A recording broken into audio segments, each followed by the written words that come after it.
Bonjour à tous.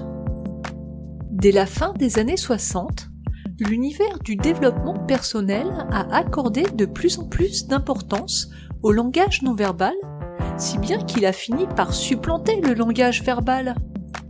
On a alors très vite commencé à considérer que 90% de notre communication ne passerait pas par des mots, mais bien par le langage corporel. Ce principe est tiré de la règle des 7, 38, 55. Plus précisément, selon cette règle, seuls 7% du contenu d'une communication passerait par le langage verbal. 38% passerait par le canal paraverbal, c'est-à-dire l'intonation, le rythme et le volume de la voix.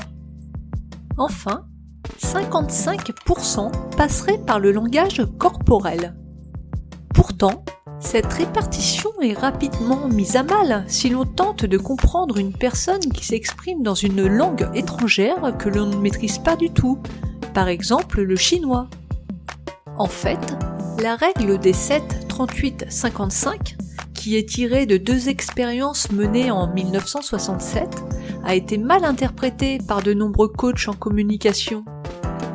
Plus précisément, ces deux études visaient à évaluer l'importance du canal non-verbal dans la communication des états d'âme.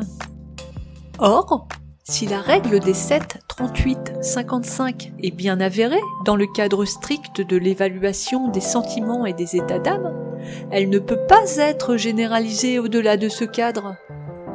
En effet, si le langage corporel est important, notamment lors de la prise de parole en public, la tonalité de la voix et l'art des mimiques ne vont pas jusqu'à supplanter la pertinence d'un discours.